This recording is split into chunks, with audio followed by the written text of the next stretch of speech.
All right. We are live. It is Monday, June 1st, I believe. And I am joined here today by Coach Sam. Yep. And I realized my jumper was right over there. Son of a biscuit. All right. Today we'll be talking a little bit more specifically about some footwork and some blade work that coordinates with it.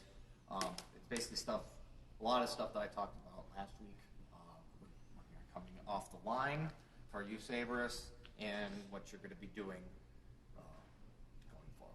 So, as you saw, we're doing a lot of quick tempo footwork and setting up pair posts and which pair you want to look for when you're cutting to certain lines and stuff. So, stuff you probably already kind of know already. It's just sometimes bringing it to the forefront of your mind is what a teacher is supposed to do.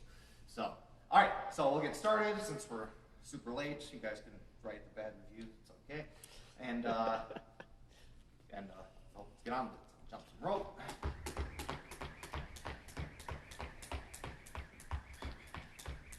Oh, and exercise at the end of class is going to be foot speed, foot speed, foot speed. So, hopefully your blood sugar is adequate enough to be using all that fast twitch.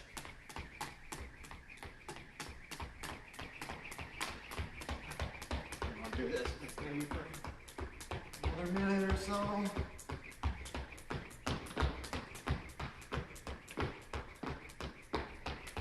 Good. Screw it up.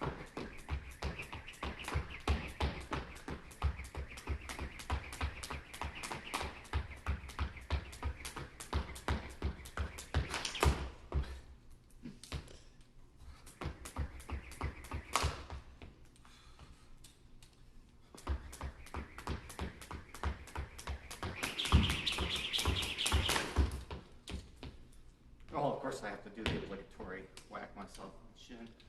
So It's an important part of the it's process. an important part of the process, exactly.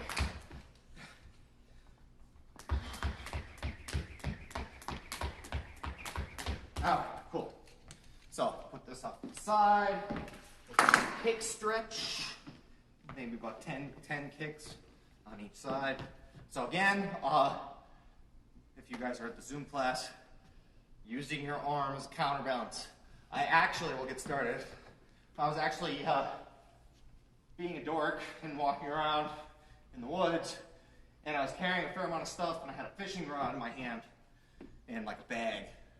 And I was walking. I was trying to get back to my car pretty quickly. I had stuff to do, and I was really working on swinging my free arm. And the more I swung it, the faster I could go because my hips and my chest remain better balanced, so any propulsive force from my legs is making me go forward instead of twisting my body around. So anyway, important. Whoa.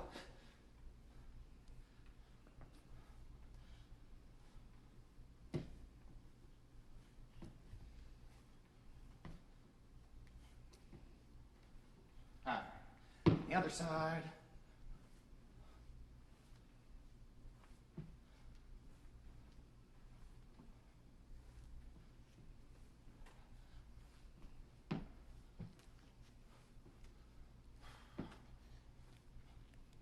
All right, just opening of the gate, and of course, any ritual, I have to say the words, and the words for the open the gate and close the gate stretch is maintain balance. Do not fall on your feet. You place your foot down on the ground. So you're in control the whole time.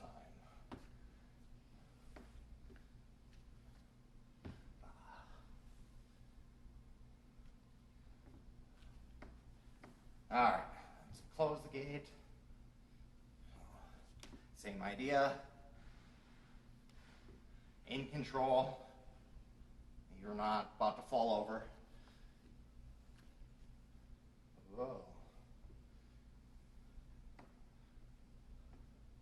and then work on relaxing too.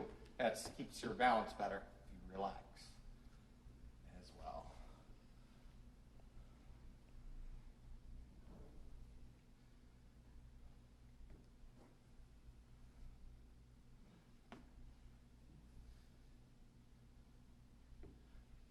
All right. So then we'll get down on the ground. We'll do some downward dog, basically a basic yoga sequence. Who doesn't love some downward dog? So, and hands underneath shoulders, knees underneath hips. All right, so our arms and our legs are pretty much straight up and down. And then curl our toes, and then push with our arms, try and push our hips up and over our feet.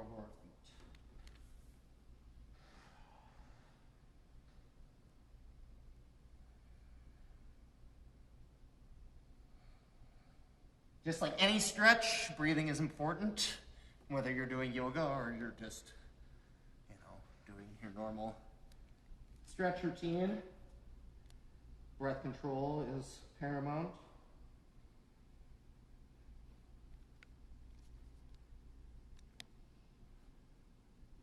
All right, bring our right or left foot up. I'll do my left foot first.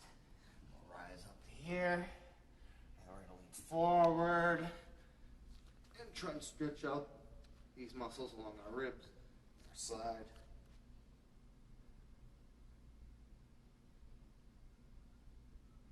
And I'm really not keeping a lot of weight on this arm or my leg. It's just touching. And then we go back.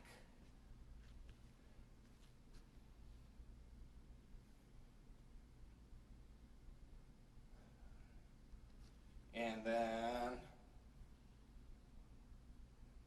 we'll pivot into crescent lunge. So we'll get up on the ball of our rear foot, turn, and sit down.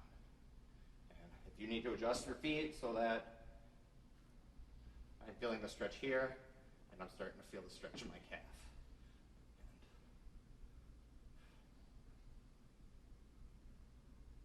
But primarily here. This is where we want to feel it.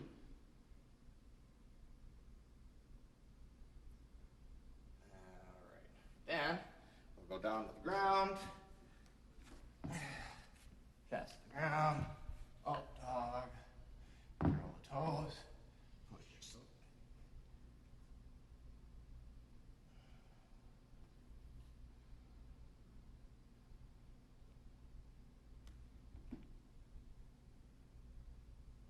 If you want to, you can do a pedaling motion and kind of concentrate your weight one foot or the other. That's perfectly fine.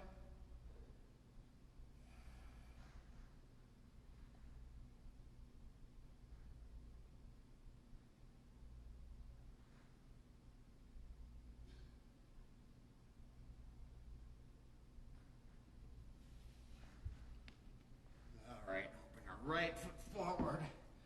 Rise up here, and we're going to lean forward and reach up and try to stretch side muscles again on the other side.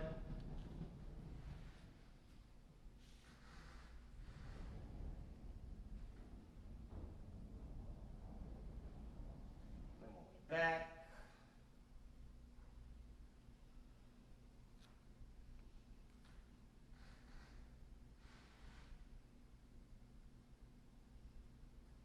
Neutral, pivot, and if you got to adjust like I'm doing, that's perfectly fine.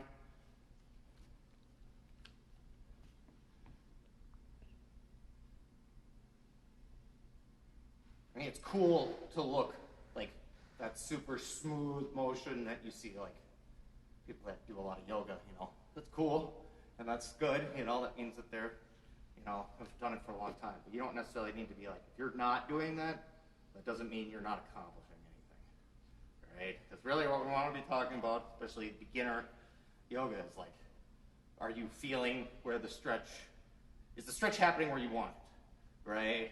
And all the little adjustments, And then as you get more comfortable, the transitions become easier, yada, yada, yada, yada, yada. So just like any art, you know, you're not going to get everything at once.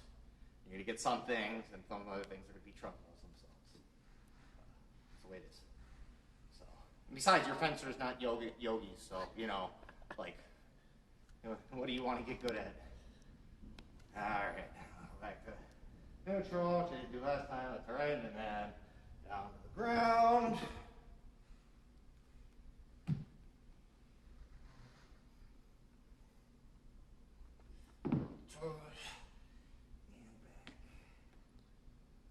Pretty sure the first yoga class I took, I was just a shaky mess Oh, yeah, the whole no, time. I remember doing those yoga classes and just trembling and sweating and almost dreading them. I was like, oh, and I was like, all right, and I always felt much better afterwards.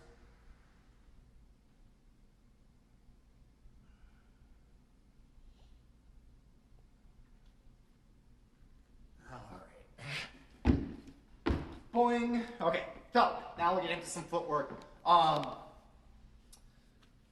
We've all done this before, and I guess I'm bringing up these things, and it's kind of homework, something to think about, especially come on Thursday, Zoom class coming up, and we'll incorporate more about that. So we'll start off with the footwork.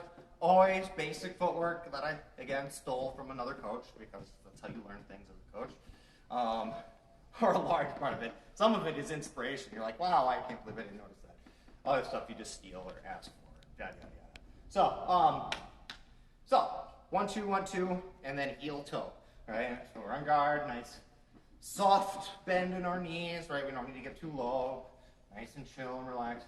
And so lift our feet, like 1, 2, 1, 2, and then heel toe. And I'm shifting my weight forward onto my front foot, you know, kind of towards my front foot, right? I still have weight planted. I'm not like this. There's still weight. My hip is down. So, and we'll do that a couple more times. And I'm stepping out and making sure I'm landing heel toe and making sure I feel this shift coming forward with on my front leg, right? My knee is bending and my weight is settling in. And then, of course, for recovery or retreat or anything, right? This is a spring that we're loading, and we can release the spring to move ourselves, right? That's how we want to think about the front leg. All right, so we'll do it a couple more times. Step out, and then back, right? We're not loading the spring much right now, so it gives us a soft push back, nice and smooth. And then we'll start opening up our stance a little bit when we're doing it, when we're stepping forward with our front foot. Right? And getting used to kicking our foot forward for that lunge, right? So we're not doing an actual lunge now, but we're getting used to getting that heel out in front. Right? And this is pretty much a lunge position, right? I'm not doing anything heavy, right? A little bit bigger, I'm just kicking my front foot forward, right? Making sure my foot goes out in front. And nothing fast. Right? Working on position and landing smoothly. The rolling of our front foot, right? We're landing on our heel, and then our foot rolls forward and comes flat. Right? A nice smooth motion, nothing clunk. Nice and relaxed, and no harsh energies or any of that. Blah. Right here. All right. So now, since we're kind of getting it out there, now we'll add in the lunge. And so we have a little bit of a pop from our back leg, right? So 1, 2, 1, 2, kick. And right there, all I did was just kind of do that with my back leg. I didn't do anything heavy, hardcore. I'm not putting in a lot of effort. All I'm doing is just kind of just kick-starting the motorcycle a little bit. All right? Just a little, yeah, or you're like trying to like break the pond ice. I don't know, you're checking the thickness. Right? So you're like, oh, no, nope, not yet. Right? So you're not doing a whole lot. You're not trying to, like, you know, stomp something, you know, entirely flat. You're not crushing cans or anything. right? And you're just kind of giving some little tap like that. All right, so do a couple more times. Kick. And right there, I don't know if the audio picked it up, but my heel gently touched the ground, like it's the head of a match, right? I'm trying to strike it and light up the match. Right? So we want it close. Our heel swings close to the floor. Boom. Right? All right, we'll do it 3 more times. We'll have a little bit quicker foot speed. All right. So 1, 2, 3, lunge. All right. Again, I'm not trying to tense up. All right. You know, that's the change in foot speed, right? Is it that much faster, right? Does that make sense? How fast can you move your feet before you start, like, you know, tripping over yourself? You know, I know I have a limit, right? I've discovered that many times. So, you know, know what you can do, know what you can't do. You know, the best thing you can do is knowing yourself. Knowing what you can and can't do, then you can come up with a plan that works for you, all right? So you don't have to be anything that you're not, right? You just have to know what you are. So.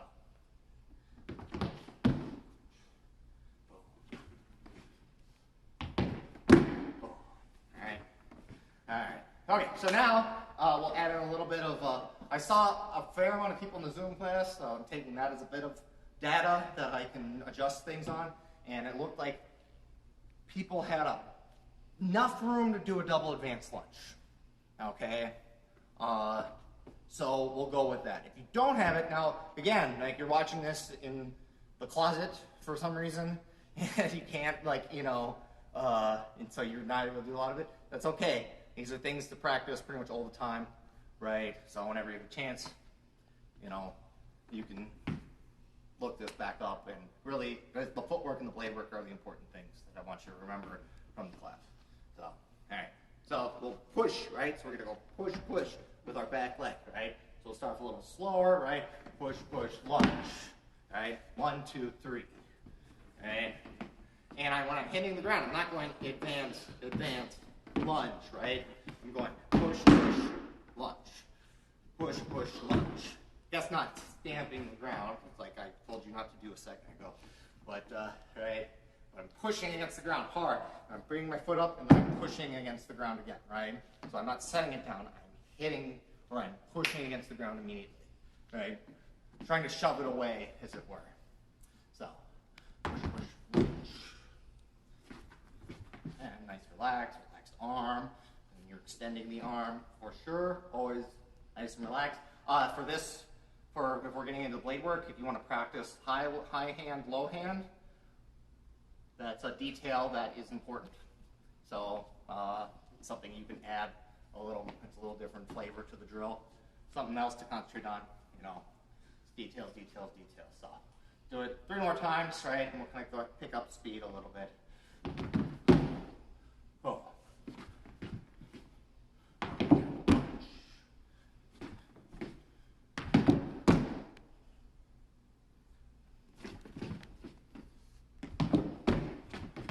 If you want to recover out right away, that's perfectly all right. If you feel comfortable doing things out there, if you want to work on recovery, that's all applicable, right? So I guess with that drill, I'll take a brief aside, but like we were just doing a double advanced lunge, okay?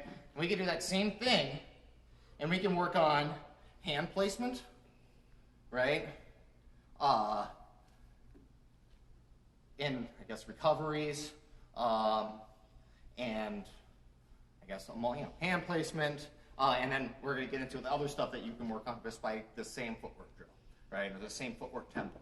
All right, so now last thing we're going to do is double advance and stop, right? And so we really want to work on pushing into the distance. We don't have to go far, right? So this almost maybe is a little bit more aggressive than an actual attack because it needs to definitely get your opponent to think they're attacking. Right? That is an absolute must. So the easiest way that I can think of to intimidate someone is to like crash through the underbrush and shake some saplings. So I'm like, I'm coming right through. I'm making noise, right? I'm making myself known and heard, right? Right? And then stop. Boom, boom. Okay? So So that's all we want to do, right? So we won't do this for very long, but again, there's lots of things you can work on with this. Pushing away, air post, which is exactly what we're going to do. So, all right, right here. That one's a little bit further. Both feet are in the box. I find that when I want to pull off the quick parry post, I want to be in a little deeper than if I am thinking that they're just going to really crash the distance, and then I can kind of hang back. You don't need to close the distance as much. So depending on what you think the opponent's going to do, if they're just trying to match you, and then you want to take the blade at the last second, so that means you need to be in further to convince them to commit later on in the action. If they're gung ho, right, and they're going to come out and they're going to go for it, what are you going to do that's going to make them go faster? You know what I'm saying, right? If they're attacking, they're going, right? If they're committed right off the line to do it, what are you going to do to make them want it more? You know? So you work with what you got. All right, so we'll do it 3 more times, right? Pushing in, and then stop, right? And I'm feeling that load into my front foot, right? My front foot is stopping, right? Just like when you hit the brakes on your bike, right? Most of your braking is in the front wheel, right? You can use the front brake mostly and the rear brake a little bit. It's the same thing here. This is front brake. We're trying to slow down, not hit the car door that opened up in front of us. So you got to hit that front brake. All right, one more time. Boom, stop. All right, so let me grab my sword, which I didn't have prepared. All right, a shorty. All right, so we're going to go through a couple blade work sequences. I guess I can go like this. So the first one is real simple. It's just cut, parry 3, and then post 3 or post 4. You know, people are really pretty inclined to protect their face. So if you cut at their head, I mean, not to say don't cut at their head, because making them feel like they have to protect their face is an important tool. But like usually, and I found myself guilty of that. As soon as my blade gets touched, my hand goes up, right? Especially if I got caught by surprise. I just go up and I try to protect my face, right? So not always reposting the to head is probably, you know, variety, spice of life. I don't know who said that. I remember somebody talking about it. Anyways, so, all right, so cut 3, parry 3, post 4, right, or 3, whatever your pleasure. Cut 3, blah. All right, and so the reason I'm showing this particular sequence is not that you can't do other parries off of this line, but when we're talking in particular, right, especially with this footwork sequence that we're doing, that you don't have a lot of time, because you don't want a lot of time, right? You're trying to jam your opponent, get them to make a decision like as soon as possible, right? Whether it be attack you, hold, back away, right? Like they have to make a decision split second. And so if we're trying to,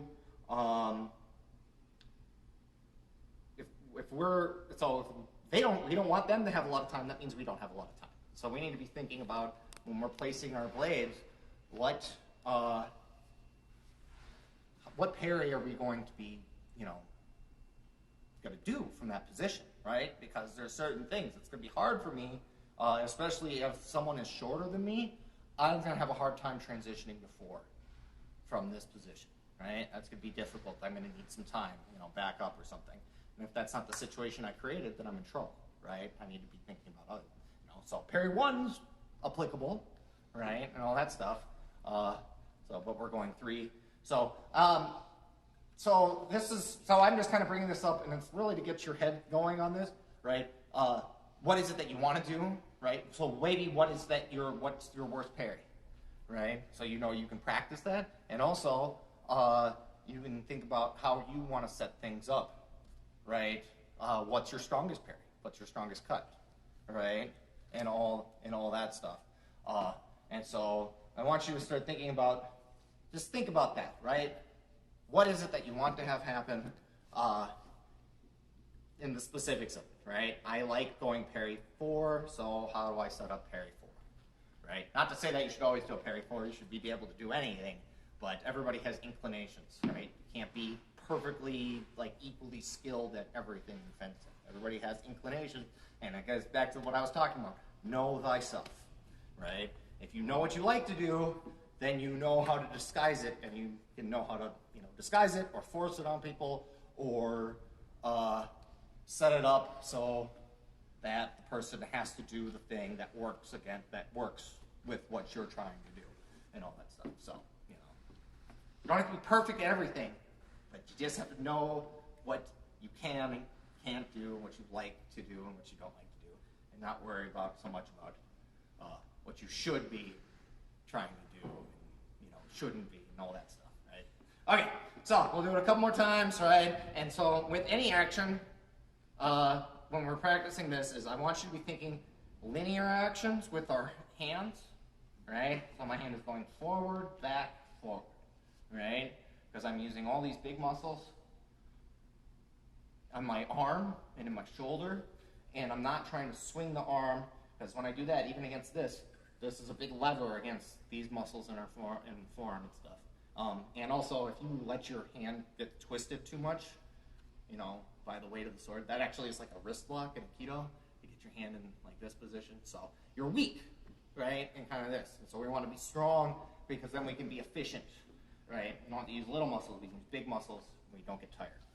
So, all right, so again, right, so linear actions, right? Cut, pushing, pulling, pushing, all right? Push, pull, push. Push, pull, push. All right. So, something to think about. Actually, we'll do it a couple more times. And now we'll get into speed, right? Because those big muscles are able to move the mass of your arm and sword so much faster than trying to twist and do this, do that kind of stuff, right? It's just going to be a lot quicker and all that stuff. So, but we want to be nice and relaxed, right? Because it's not necessarily the strength of your muscles that's creating the parry, it's the structure of your bones, the positioning of where your hand is. So, right? So we just go push, push, push, ba, right? 1, 2, 3. 1, 2, 3. 1, 2, 3. 1, 2, 3. 1, 2, 3. And so when we're extending our hand out, we don't need to be punching it out there, right? We're just kind of putting it out there, nice and relaxed. And then, we can maybe make the riposte a little punchier, but even then, it's not necessary, right? But we're just putting our hand out there, right? That's how fast your hand needs to go to hit somebody smoothly. Ba, ba, ba. Ba, ba, ba. Ba, ba, ba. Okay, so then we'll do a second parry. We'll probably not do this nearly as long, because all the same things apply. Relaxed hand. What are you going to do? So I guess pop quiz. If my blade is here, I can go here really easily, right? I pull my hand back, boom, right? What's another fantastic parry that only takes one motion to go to? Yeah, you were correct. So, right, I just have to raise my hand a little bit, right? So I have it out and boom. And a little bit of a bend, but not much, right? Because my hand's here, I need to raise it up to about here. I need to move it that far to make it a really solid parry, right? And so my hand doesn't have to move that far at all. You can also practice one, but we're not going to talk about that too much. It's just something if you want to think about it. But same parry applies. So we're going to extend out, and we're going to go up, and then push for the riposte, right? Cut, parry, riposte. So with here, same thing. So here, and I see a lot of people when they go riposte to 4, they go like here, and then they like twist it around, and also what happens is they try to go around, and the opponent's blade stays here, and they raise their point up, and then their blade gets jammed against the other person's blade, and then there's a wrestling match, and then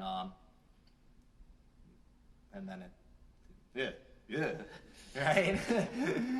Ew. Ew, exactly, just ew. And so what we want to do is we want to be still doing this with our hand, right? Push, pull, push, right?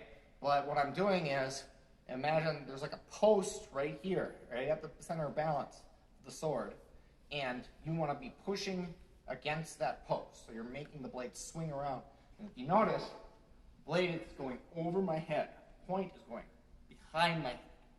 Okay? And so I'm really making the sword move. Because otherwise, if you do this and you keep the point in front of you, right, it never goes around you, then you're just going to get tangled up in the sword, and then it becomes a wrestling match. You may win that, right? I mean, bigger than somebody. So,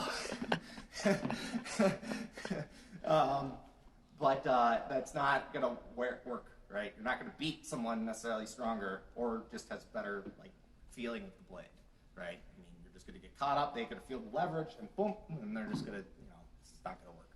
So, besides, if you wanted to do a combative sport that involves strength and all that, then I guess wrestling would be the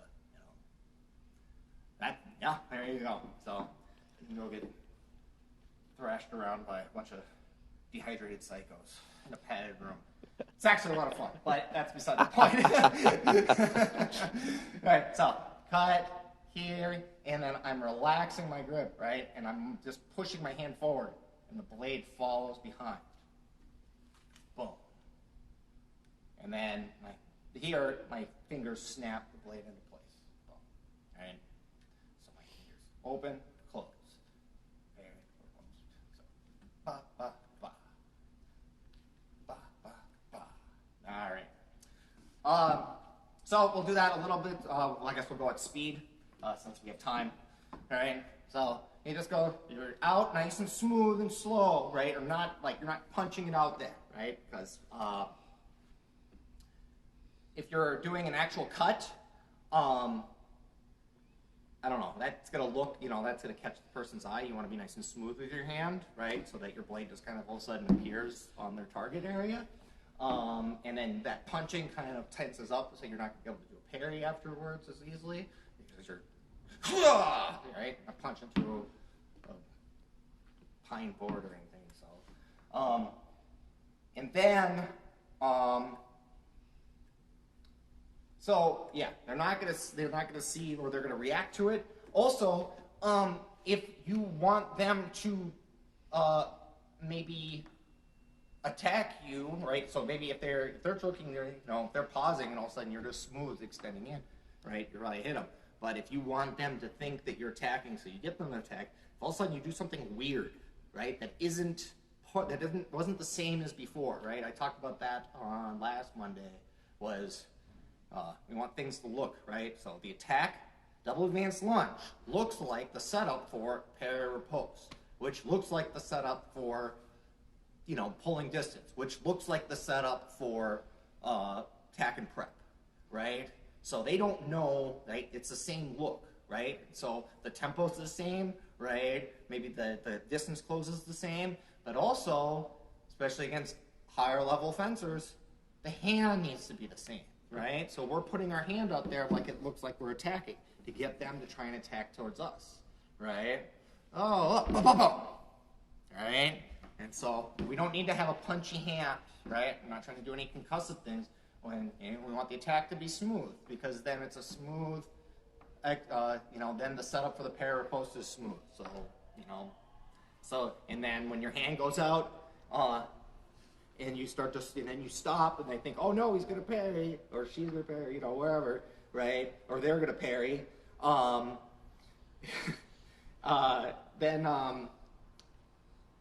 Then they, your opponent, is going to do whatever, right? Stop, and then you attack it, right? But if they all look differently, then they can start to kind of filter it, right? Like, well, that's the setup for the parry, or that's the setup for the attack, or that's the setup for prep, right? And then they don't even have to guess and look at patterns and figure that out, because that's a low percentage game. But you got to play that as a saber fencer. You have to kind of go out there and have a plan and guess, and then react from there. So, all right. So now we're gonna do the same blade work drills. All right. I'm gonna do just a brief example of them. But what I want you to do is I want you to be using them on different sorts of footwork, so we integrate them. So the first thing that we want to be doing or what we're going to do is with a counter parry, right? So we're getting into the lunge, and we're launching, and then we're getting parried, and then we're immediately going counter parry or counter parry riposte, or miss counter parry riposte or parry riposte, whatever you want to call it, right? But your hand's already out there, you're nice and relaxed, you realize you're not going to hit, and then your hand is right there to do the action, right? You don't have to try and set anything up or move your blade around. Right there, boom, boom, boom. Don't have to think about it. So, double advanced lunge, parry riposte. All right? And what we're working on is relaxation, so we don't need a big advanced lunge, right? We want a nice smooth, especially that timing of the hand, right? Cut, parry riposte, right? Cut, parry riposte. Ba, ba, ba. Ba, ba. Yep, keep going to the same place. See, habits, that's what gets me. Alright, gotta practice. Gotta practice it, right? Alright, so, just any of those two, right? Just for example's sake.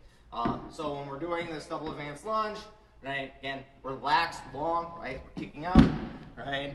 And so we have time to think, not think.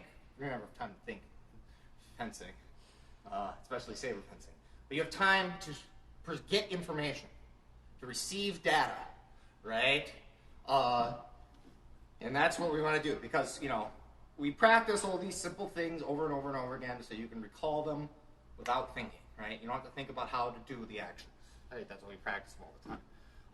But also when we're doing these actions, right, and these become part of instinct, the detail is we're setting things up, right? So the technique that we practice to try to get perfect to a certain thing allows you to be doing other things, right? So like that nice relaxed lunge, right? I talk about that all the time. Nice relaxed lunge, right? And, what's the main benefits that I always bring up, right? Easier to recover, right? It's more efficient, But a big thing, especially when we're talking about game theory and all that stuff, is we want that lunge to have some time so that we can watch things as we're going in, right? And so then our brain can take the information. Oh, this pattern needs to be called up, right? And you do it instantaneously. You don't even have to think, right? You're allowing your brain to do its job, right? By receiving information, seeing a pattern, and then reacting to it, right? So, all right. So we'll do it a couple more times. So that's the importance of the lunge, and then the hand is the appropriate response, right? Bop, bop, bop. That's what you want your brain to recall in that situation. So.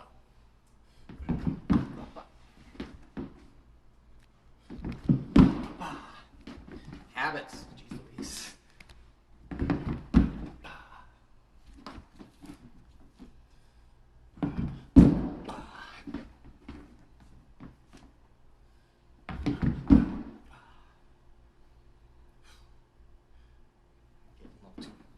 Too stressed here. Too tense. All right. So we'll do it one more time. Let's see what I pull off. Same old. So, all right, so that's just kind of a reaction, right? We're just throwing out, we're intending to hit, we're realizing that, or maybe, you can use that, either it's a reaction or a plan, it can be used the same way, right? They're going to parry, you throw it out there, bop, bop, bop, and then you set it up for a real simple action, or you're throwing out an attack, and you're just allowing your instincts to kind of take over, and because you're so relaxed, they can't. So, the other thing that we're going to do, the other footwork that we're going to use these blade work sequences in is double advanced stop, just like what we did in just the footwork, right? So, and here we're going to, again, emphasize getting the hand out there, showing what's going on, right, to your opponent. What is exactly what you want them to see, right? So we'll go cut 3, parry 3, right? So we're coming out. Right? My hand is dropped. Now I'm not extending it out actually far enough where I'd be hitting, right? I'm just kind of getting it away from my body because I don't need to punch it out there all the way, right? Because that looks unnatural. It goes back to the thing of what should I be, if I was just going to attack and I get to here, like what should my hand be looking like? Does that make sense? right? So we don't need to punch it all the way out there because that looks a little off, right? And that, again, just we talked about relaxation. Your opponent's brain sees an aberration in the pattern, and what's the first thing that you ever seen your cat, like, you drop a sock out of the laundry basket, comes walking up the stairs, what does the cat do? What's that? Whack, like, because, like, oh, if it's a change, that means something is up, possibly, right? Something to be wary of, right? And then they'll back off, and then your plan is ruined, and then, depending on what they're, if they're going backwards, maybe that's a good thing for you, but what you wanted to have happen didn't happen, which is, unfortunate, right? You want to get the things that you want to have happen, because that builds confidence, and then whatever happens, then you feel like you can handle whatever is going to be happening in the bout. All right, so stop pair pose, right?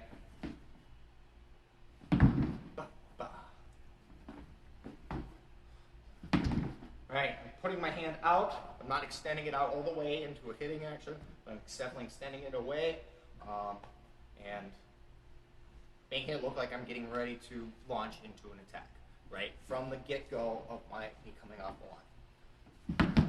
Ba, ba. Ba. Ba. All right, and so notice too, right, I'm getting my hand out. I'm not putting my point forward too much, right? I'm still kind of keeping it back. So I want them to see, it's almost like a feint, right? I want them to see my hand in like this threatening action. Does that make sense?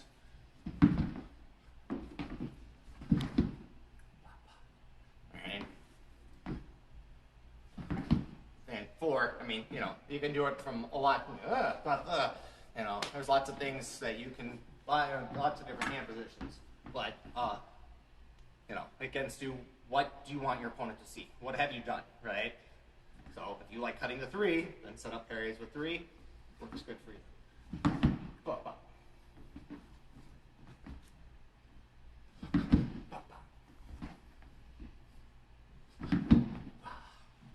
So, all right. So something to think about.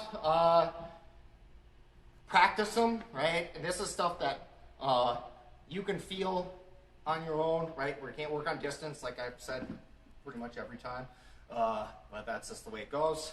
But you can still work on tempo. You can work on, again, feeling how your body shifts, can you improve on stopping suddenly, and all that stuff, right? Because that's all vital things that you got to learn, right? You can't learn the important thing in fencing, the most important thing, unfortunately, right? Which is distance control, right? Because we can't, be here right now. So what can you do, right? And these are all things that you can work on. And like I said before, these are ideas that you need to keep in your head so that when you come back here, you can really work on them, right? And if you visualize them in your head and then worked on them being a dork in front of the mirror, then all of a sudden you can start, kind of getting things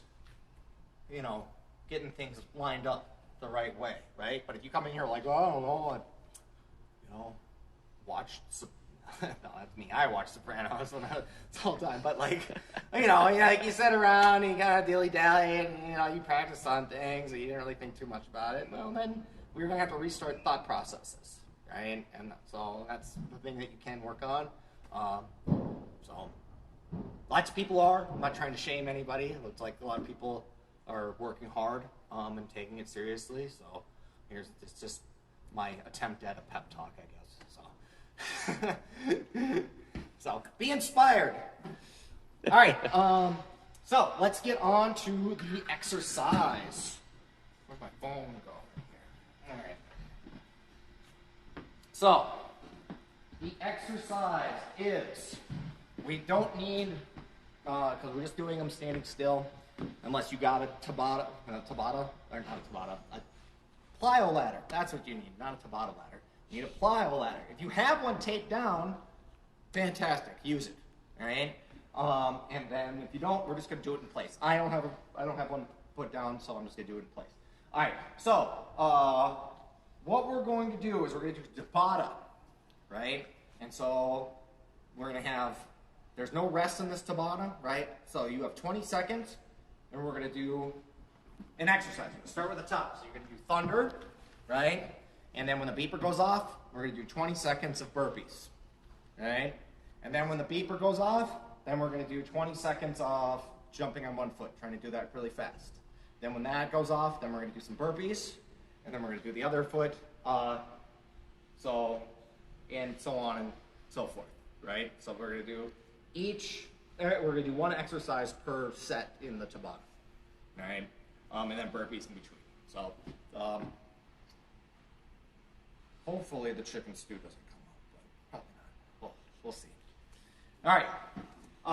So the exercises, I guess I'll say just to make sure, the exercises are thunder, 1 foot, 1 foot, so the other foot, and you just hop on 1 foot, try and do it as fast as you can.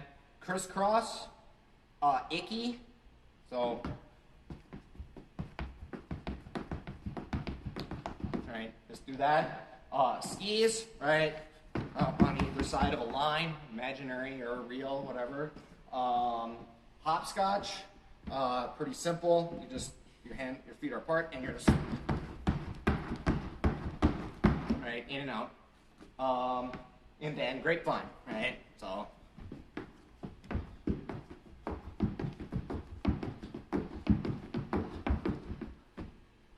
And then that's it. So and then just burpees in between. All right, so. Woo! Woo! It'll be fun. Foot speed, foot speed, foot speed. All right, ready? And 3, 2, 1, thunder.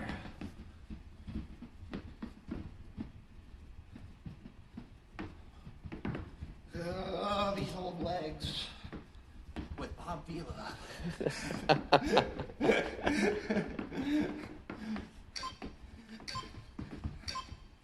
Such a hipster, that's before my time.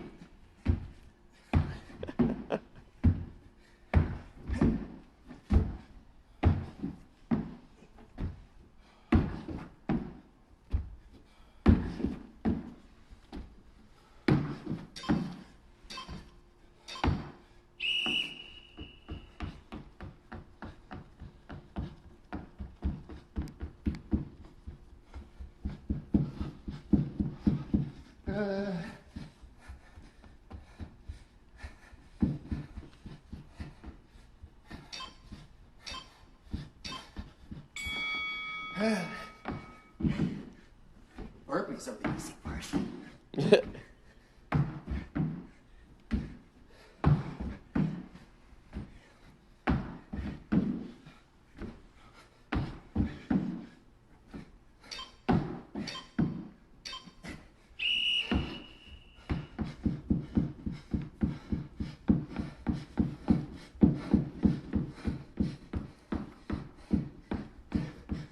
Nice and fast.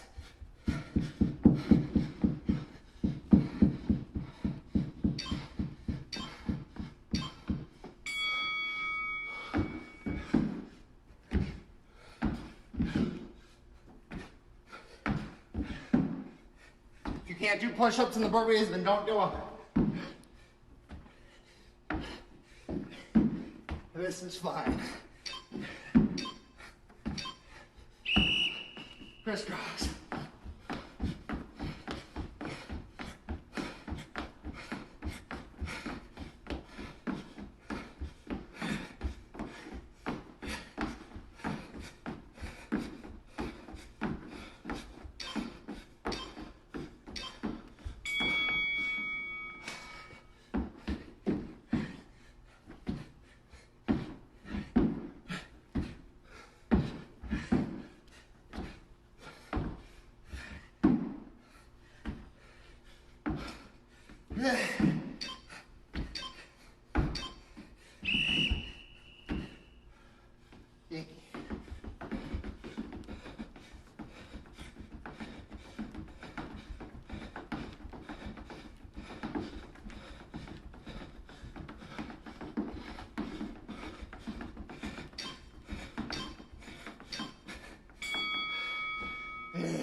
Just keep your body moving. Don't stop. You can go slow as you... If you gotta go slow, I'm slowing down. Oh, skis.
Grapevines, and then we're done.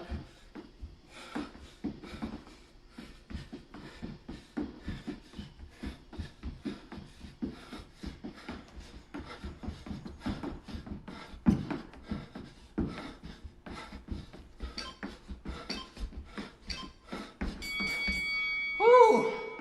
All right. Well, that's fun. So, I will. Who is that kid? Hey. Oh, the kid from Malcolm in the Middle. Ah. So, I need to catch my breath and stop acting like a character from a show when I used to watch television. All right. So, there you go. Think about, I mean, to be honest, I set an example of, coming off the in-ground nice and quick. Think about that. What is it that you like doing? What is it that you have trouble with? You should be doing both, strengthening what you're good at, fortifying what you're weak at, right? And, anything that the muse brings you, to be honest, right? You're sitting there, and all of a sudden you have this visualization of you doing a fencing move. Just do it, right?